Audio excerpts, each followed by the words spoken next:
वो अपने शरीर की उस मूल ताकत को बर्बाद करने लगता है। और जो मैं आज दिखता हूँ उसमें कुछ फर्क है। उसी लेवल की ताकत होती है, उसी लेवल की ऊर्जा होती है। अपनी मूल ताकत को बर्बाद करना छोड़ना ही पड़ेगा। दिल पर हाथ रख के बोलिए कि क्या आपने छोड़ो 12 महीने ब्रह्मचर्य पालन करना, छोड़ो 1 साल ब्रह्मचर्य पालन करना, छोड़ो 6 महीने ब्रह्मचर्य पालन करना। आप सिर्फ 1 महीने ही ब्रह्मचर्य पालन करके देख लीजिए, अपने वीर की रक्षा करके देख लीजिए। आप खुद ब खुद सालों साल ब्रह्मचर्य पालन करने के लिए मजबूर हो जाएंगे।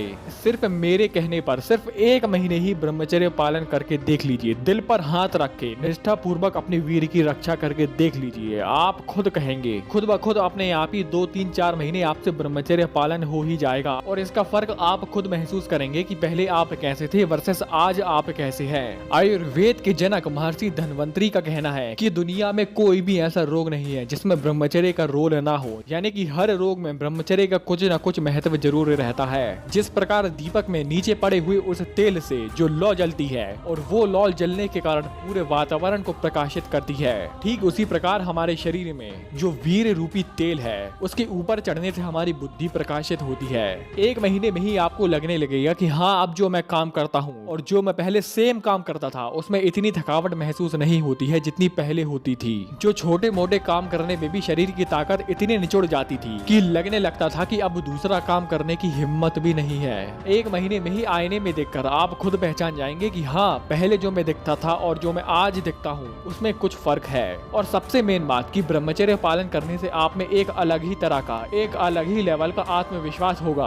आपने कभी बच्चे को देखा होगा कि वो चंद मिनट में यहाँ से वहाँ हर पल होता ही रहता है, कभी यहाँ अगले मिनट वहाँ और उसके अगले मिनट दूसरी जगह पे, और दिन भर वो कुछ न कुछ करता ही रहता है। लेकिन उसके शरीर में रात के अंत तक वही लेवल होता है, उसी लेवल की ताकत होती है, उसी लेवल की ऊर्जा होती है, उसी लेवल का कॉन्फिडेंस होता है। और उसका कारण यह है कि उसका पूरा ओवरऑल बॉडी सिस्टम ठीक चल रहा है। वो तो जैसे जैसे वो बड़ा होता जाता है उसकी गलत संगति के कारण, गलत आदतों के कारण, जो कुकर्म उसको नहीं करने चाहिए वो कुकर्म करके वो अपने शरीर की उस मूल ताकत को बर्बाद करने लगता है, जिससे वो पहले जैसा नहीं रहकर उससे बदतर होने लगता है। आप कितने भी डॉक्टर के चक्कर लगा लो, आप कितनी भी दवाओं का सेवन कर लो, आपको घूम फिरकर अपने आहार पर ही आ जाना है, आपकी निंद्रा पर ही आ जाना है, आपके ब्रह्मचर्य पर ही आ जाना है। और इसी को ध्यान रखें तो जैसा कि मैं हर बार बोलता हूँ कि आपको कभी ना कभी हस्त मैथुन करना, अपनी मूल ताकत को बर्बाद करना छोड़ना ही पड़ेगा।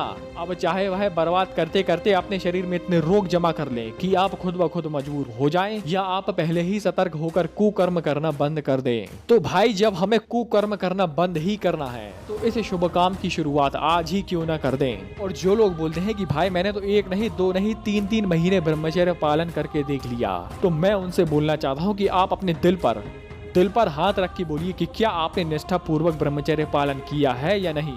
कोई आपकी संगति, आपके दोस्त क्या बोल रहे हैं, क्या कर रहे हैं, आपको उससे कोई लेना देना नहीं है। आप ब्रह्मचर्य पालन कर रहे हैं, आप अपने वीर की रक्षा कर रहे हैं, आप करोड़ों में एक हैं। आप 750 करोड़ की जनसंख्या में उन विरले पुरुषों में से एक हैं जो कि दुनिया की सबसे खतरनाक चीज काम वासना को जीतने की कोशिश कर रहे हैं या काम वासना को जीत चुके हैं। इसमें लोग आपसे जलेंगे कि भाई मैं अपनी हवस को कंट्रोल नहीं कर पा रहा हूँ, ये कैसे कर रहा है, ये कैसे अपने मन को वश में कर रहा है, how this can be possible. और ये ब्रह्मचर्य पालन करना एक सिद्धांत है, ये आज भी उतना ही एप्लीकेबल है, पहले भी उतना ही एप्लीकेबल था और आने वाले समय में भी उतना ही एप्लीकेबल रहेगा।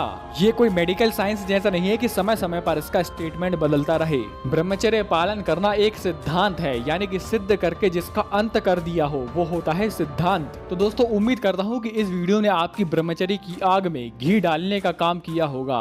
आपने वीडियो यहाँ तक देखी, आपका बहुत बहुत आभार, धन्यवाद।